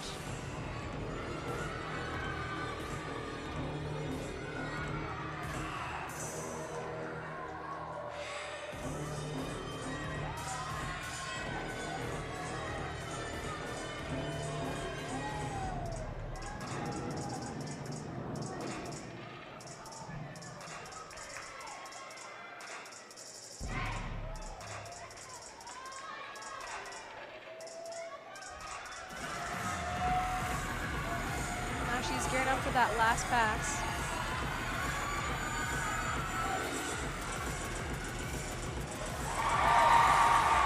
Little step forward out of that, little low chest. Overall, a great routine by Carly McLean. Gymnast who has scored over 9.9 on floor 11 times in her career, Megan, and that is not a stat that you earn without being really one of the top gymnasts in the country. Yeah, that's not an easy feat, especially considering you have 2 judges that are watching your floor routine, and they average both those scores. Back over to the balance beam and Malia Hargrove, who we have seen a couple times tonight for Coach Court. Already a 9.85 on vault, a 9.8 on bars, and a 9.85 on her floor, so she will complete the all-around with her balance beam routine. Besides that little wobble, that was a very clean series. Lots of height in those layout step outs.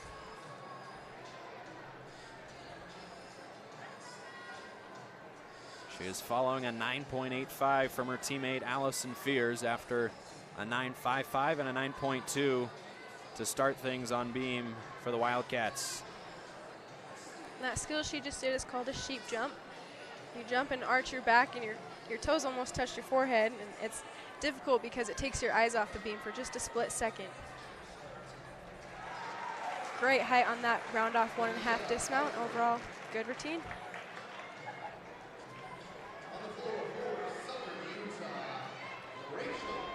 Rachel Smith takes the floor for the Flippin' Birds.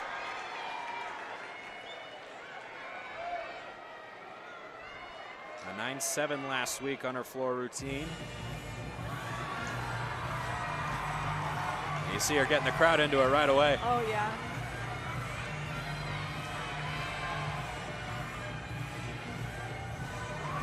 Wow. That was a whip double tuck. Very difficult and very impressive.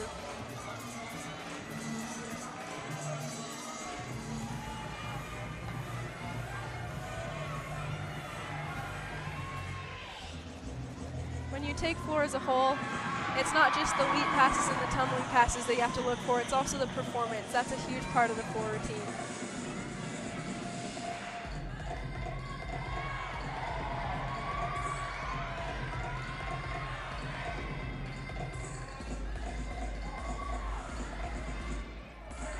If you don't know Rachel, you know that she's dancing like this 24/7 in the gym. Not just during the floor routine. I can confirm that.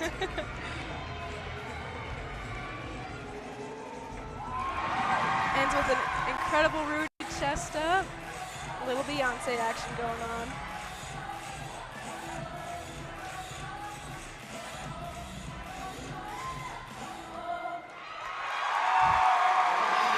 Oh, so fun. She's so fun to watch on floor. And you're right, Megan. She is like that at practice all the time, every second. Yep. I mean, she is like the third hype coach. You know, Adam McQuinn, the volunteer assistant, and Jamie Weissong. They're sort of the motivating coaches, while Coach Bauman and Richards are a little bit more laid back. But, you know, Smith out there, she has got a big personality. It shines every second when you are around this team. Yep, she's the best person to have as a teammate, always cheering you on. Such a fun presence to have in the gym. We'll see how her score matches up to the others on her team. Horton and Schwartz both with 9.825s for Southern Utah. McLean a 9.75, and we go back over to the beam. This is Jessica Castles following a 9.7 from Malia Hargrove. Looks like she second-guessed herself a little bit on that series, but stayed on the beam. A sophomore from England has got a career high of 9.9 on the balance beam, and that was in her freshman debut last year in 2021. How about that, setting a mark like that in your very first beam routine?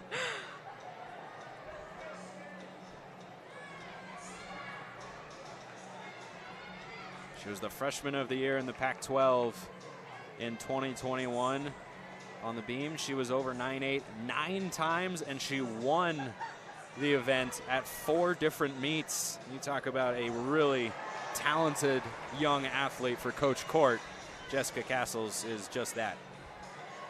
Yeah, what you just saw there was a double wolf turn. Normally you see that at, you know, big stages like the Olympics. Not very often you get to see that in college. Very difficult. And a stuck dismount. Great routine for Jessica. And she has got a chance to perhaps at least match the 9.85 that Allison Fears put up on beam. And Hannah Knipp, who's 9.95 on bars earlier tonight, is the top scorer in this meet thus far, gets ready for her floor routine.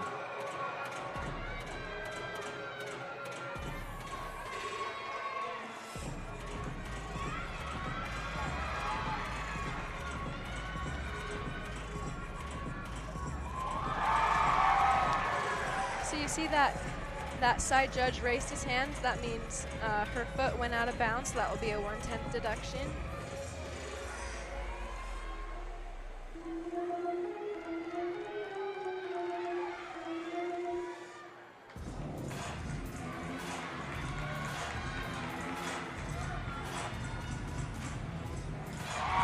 That was a front handspring, front full, front layout. That's also a requirement on floor, is that front pass.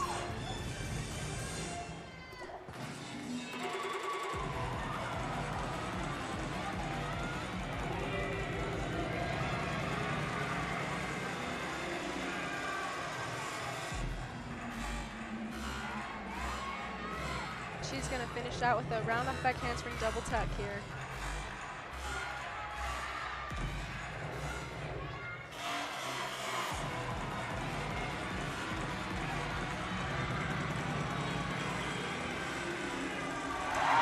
Great landing.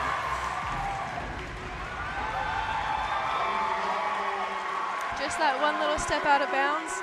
Otherwise, she should be really happy with that performance. And our final Wildcat gymnast of the night, Serena Linton, a junior from South Phoenix, Arizona, and Mountain Point High School. Career high on balance beam 9.9 last year at the 2021 Pac-12 Championships.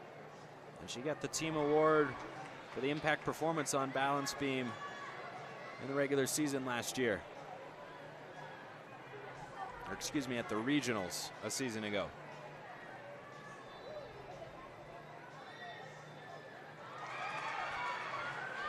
She performed that triple series with ease. And this is another position that can be kind of harrowing.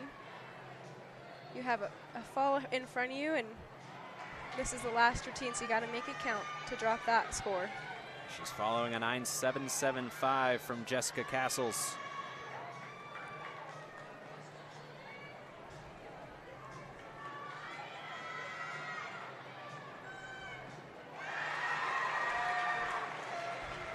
Awesome stick. I'm sure their team's happy with that final routine so they can drop that score that fell.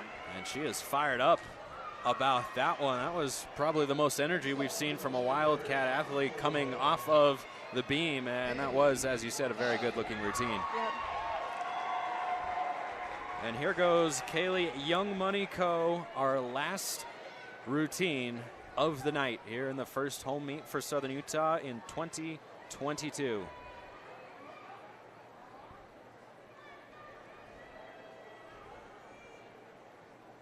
Or excuse me, they pulled a fast one on me, and it is Haley Voltaggio, who did not do floor last week, has a career high 9.875. She will end the night for Southern Utah here at home.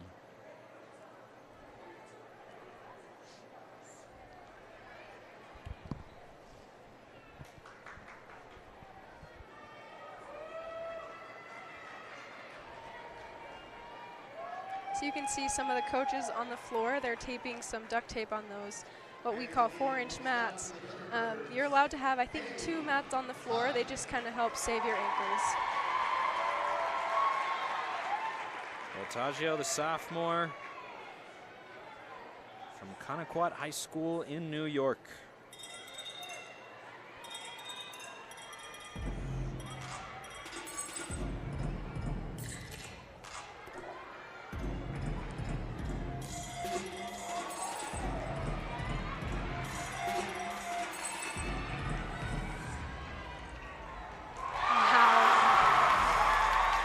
Double pike, such great controlled landing. Crowd loved that.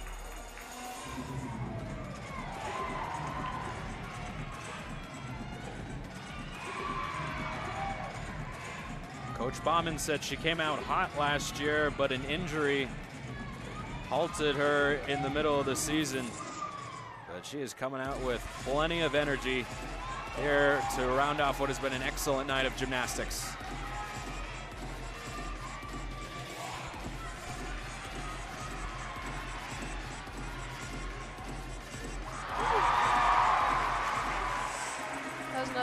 Front passes. Looks like she really squeaked that landing out, but managed to make it work.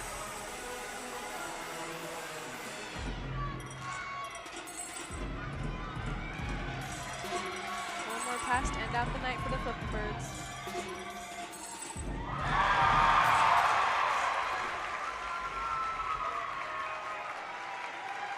Great finish for the Flippin' Birds tonight. Round out for a great floor lineup. The routines have concluded. We will take a pause, and when we come back, we should have all of the scores. Southern Utah in position for a bounce back after a 4th place finish last week, and we'll have all the final scores and more when we come back.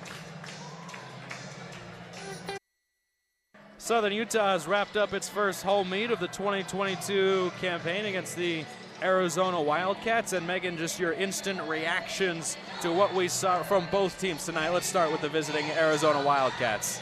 You know, they had a great start on vault. They had some awesome landings, some awesome performances. On the balance beam, they did have one fall and quite a big balance check from one of the gymnasts. So I wouldn't say it was their best performance, but definitely not their worst. And overall on floor, I think they also had one fall, but they pulled together to get, I think, a high 48.9 on floor. So overall, I think a great performance, especially starting off the season. And Voltaggio closes things on the floor routines for Southern Utah with a 9.85 to bring their floor total to 49.1 after a 48.575 last week in the Best of Utah. And for people who don't know gymnastics very well, Megan, might not know that it's less than a full point improvement, but that's pretty dramatic. Yeah, usually improvements you see are pretty small, with ranging from like 2 to 3 tenths. So seeing that big of a change just from 1 week is really, really awesome, especially, you know, after the performance they had last week. I'm sure they're so happy with how they did tonight. So Southern Utah thus far with a 49.3 on bars, a 49.175 on vault, a 48.975 on beam, and staring at, assuming the Megatron is correct, a 49.1 on the floor. Meanwhile, for the Wildcats of Arizona, 48.925 on the vault, 49.05 on the bars, 48.7 on the beam, and as it looks right now on the Jumbotron, a 48.7. I think they've got, well, we'll just see how the stats all shape up, but it looks like Southern Utah will get the best of Arizona once it is all said and done, but we will keep you posted as those scores come in. Have to give a shout out to Malia Hargrove for Arizona, competing in the all-around, a 39.2, definitely a solid score for the junior from Sparks, Nevada, but anytime you're doing 4 events in one single meet, Megan, or as they call it, the all-around, it is a tremendously difficult thing to do. Yeah, usually in college, not many athletes compete in the all-around. In club gymnastics, everyone's required to do all-around, but once you get to college, it takes a lot of work just to break into 1 or 2 lineups, so to break into all 4 is a really well-rounded gymnast. And Southern Utah did not have a flippin' bird compete in the all-around here tonight. The only one who's ever really done it is Carly McLean, but just doing her floor routine tonight after a couple of falls on beam last week. All right, fans, now it's time for about it whatsoever, and we are going to go down to the PA announcer for our final scores. In place with a score of 9.85. First from Arizona, Malia Hargrove. Also with a score of 9.85 from Southern Utah, Rachel Smith. And again with a 9.85 from Southern Utah, Morgan Alfaro. And your vault event champion, scoring a 9.9 from Southern Utah, Caitlin Coe. The individual results on the uneven parallel bars. We have a 3-way tie for event champion with a 9.875 from Southern Utah, Shailin Murakami. Also from Southern Utah, and also with a 9.875, Caitlin Coe. And rounding out the tie again with a 9.875 from Southern Utah, Hannah Nip.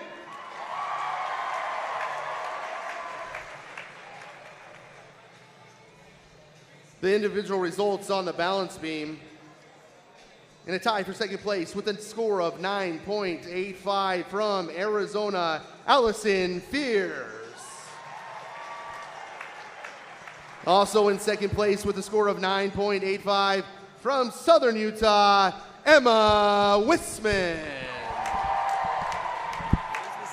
And your event champion tying a personal career high with a score of 9.95 from Southern Utah, Hannah Nip.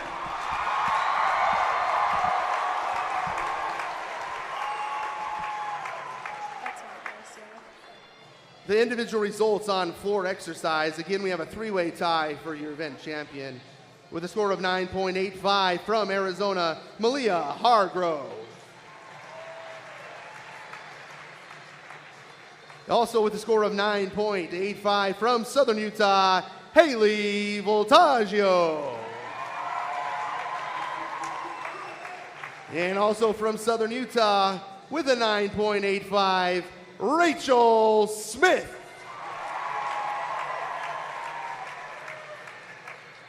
The all-around results, your event champion with a final score of 39.2 from Arizona, Malia Hargrove.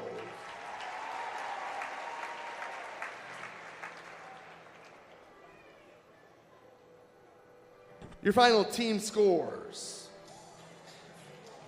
With a final score of 195.50, and in second place, Arizona.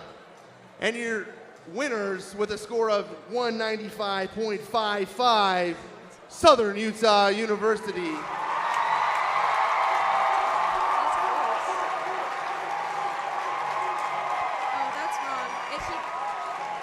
So Southern Utah picks up the win by just 5/100ths of a point, 195.55 to 195.5 the score. And Megan, the floor score for Southern Utah down to 48.1, when a moment ago it was 49.1. So a scoring change clearly took place, but Southern Utah nevertheless gets their first win of the year and their second all-time against Arizona. And boy, you talk about slim margins, that's as slim as it is going to get. Yeah, I think there should be an error on that floor score. I think that should be a 49-1 because they had 985s or above on all those routines. So I think they actually won within 196.55 if I'm correct, but I could be wrong there. Well, we will see when all the dust settles, but for now, Southern Utah has got its first win of the 2022 campaign, and Arizona opens the season with a 195.5. And how do you think Coach Court is feeling with regards to his team's performance here tonight in their first meet of the year on the road? You know, like we said at the beginning, being around that 195 mark is great, and they exceeded that to a 195.5, which they had a few mistakes here and there, but it's a great start for the beginning of the season, and they only can go up from here.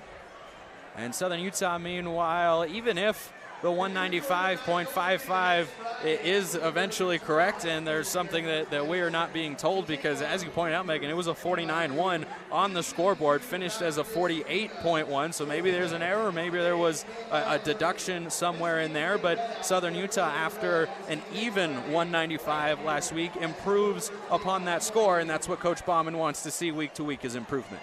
Exactly. Scores aside, you could tell just from their performance in the gymnastics alone that they made leaps and bounds of improvements in every routine that they did, you know, coming from 3 falls on beam to only having 1, and, you know, all those sticks on those bar landings and those controlled vault landings. They made so many improvements in just 1 week, so I can't wait to see what they do next week. And the score has now been updated, so Southern Utah with a 196.55. That was just an error up on the Jumbotron, though it was on our printouts as well. So, but nevertheless, Southern Utah cracks the 196 threshold, a 196.55, and that has to feel exceptionally good now that we know that is yeah. the actual score. Live entertainment, folks. You never know what's going to come at you. Yep. You know, I think the SUU's high score in school history is a 197.3. So being at that 196.55 range at the second meet of the season is a great place to start. And you could, even with all of the great routines, there were little landings and little bobble checks and steps out of bounds that could be improved upon, and you know, every little tenth can add up to get you to that 197 range. Yeah, their average score as a team from a season ago, 196.04. They surpassed that with a 196.55. The best in school history was achieved by the Flippin' Birds last year on February the 19th. That was against Utah State. They had 2 exceptional showings against the Aggies last season, and the second time around here at home, they had a 197.275, the best mark in program history, and the scores just continue to get better and better under this coaching staff. And as we said at the top of the broadcast, Megan, this is a very talented Southern Utah team that has a lot of expectations, but they're also very deep and they're also very capable.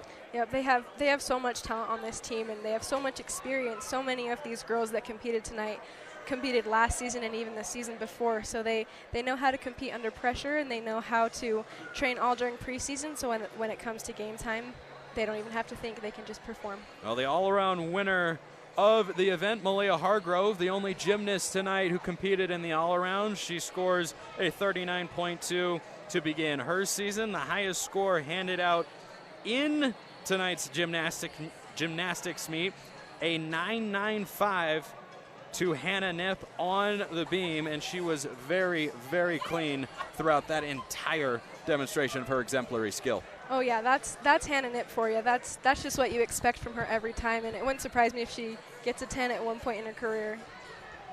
Well, she got a 10 from one of the judges, a 9.9 from the other. It averages out to a 9.95, and on the bars, that is a very exceptional score anywhere you go, and it has been a really strong showing overall for Southern Utah. As they look ahead next week, they'll be right back here at home. Yep, we're really excited to see what they do next week, see how they build and make those changes. But overall, great gymnastics from both teams tonight. It's exciting to have gymnastics back again.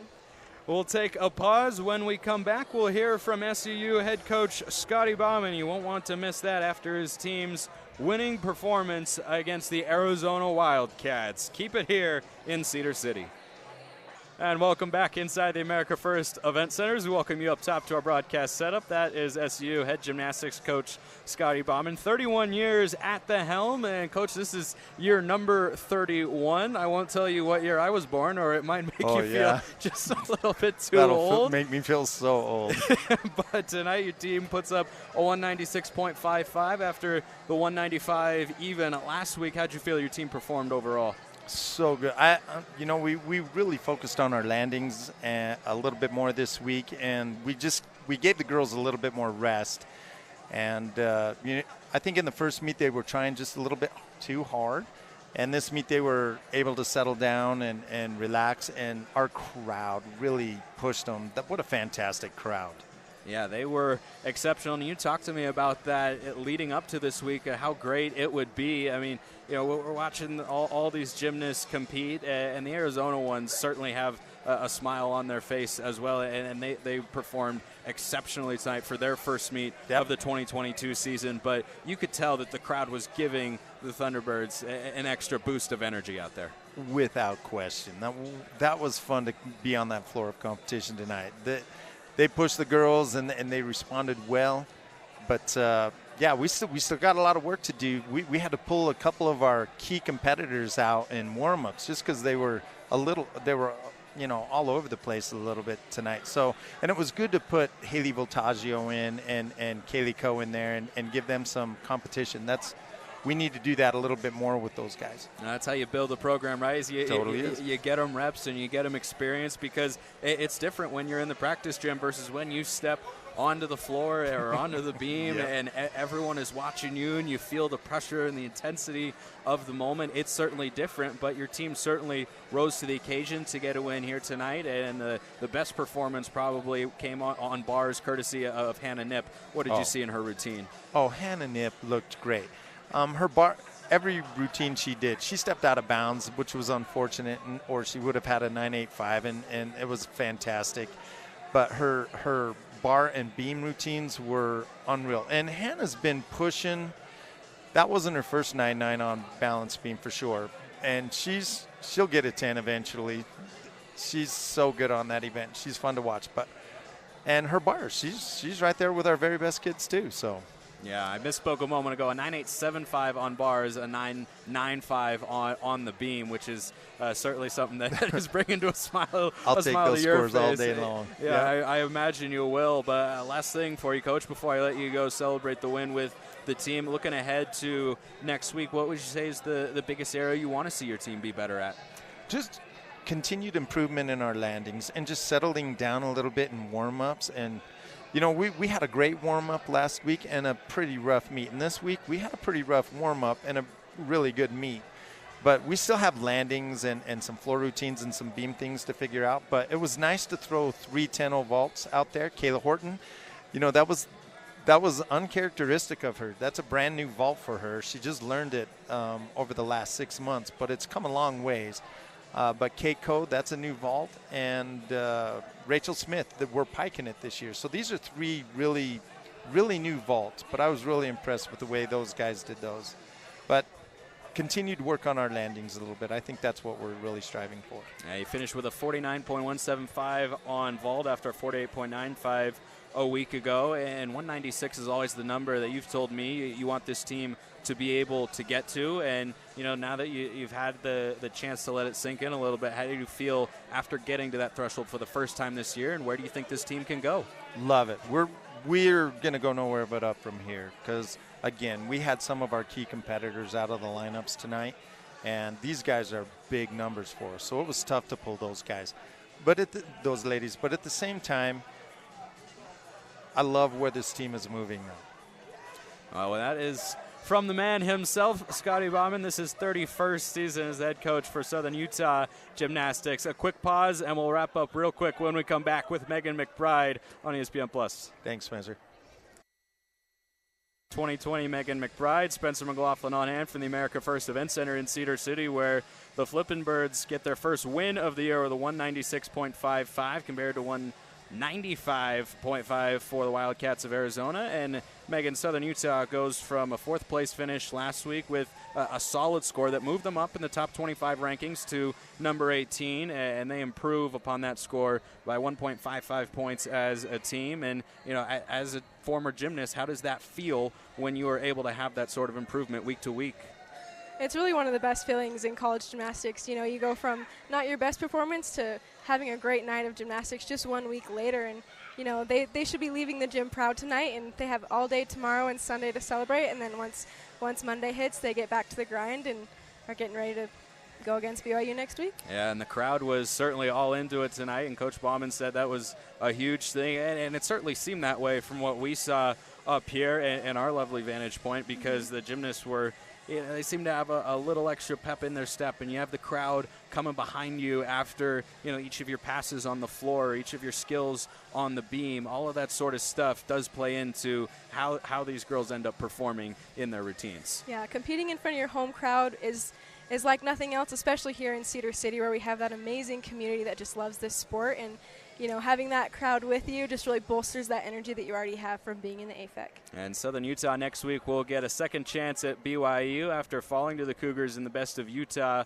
event, where they took 4th behind BYU, Utah State, and Utah as well. But they'll be at home next week, and then a couple of road meets at Boise State and Utah State before seeing the Aggies at home here on February the 11th. But Megan and I will be back with you next week for that meet against the Cougars of BYU. And then hopefully the plan is later in the year. It won't be just the two of us on the broadcast. We'll get your sister Maddie on here for those final 3 meets against Utah State, Boise State, and William and Mary. For Arizona, meanwhile, their upcoming schedule looks a little bit like this, going through the Pac-12, which is a difficult gymnastics conference, a lot of really talented teams, and they get to host the Utes of Utah later in the season on February 24th, and the Utes opened the season with a 197.1 in that Best of Utah meet. That is a statement really to the entire country when it comes to college gymnastics. Right, the Utes really rank within the top 5 in the nation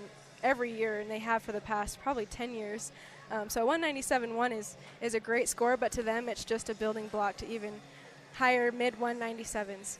Well, that's going to do it for us here tonight on the broadcast. I'd like to give a special shout-out to my partner, Megan McBride. This was her first time broadcasting anything ever, her first time on TV, and as you heard all tonight, she's an absolute natural, and we'll be back all throughout the season, which is good for all of you because she knows a little bit more about this than I do. Just a little. Just a little bit. Just 16 years. Final score, 196.55 to 195.5. Southern Utah gets its first win of the year. This has been a production of ESPN. All games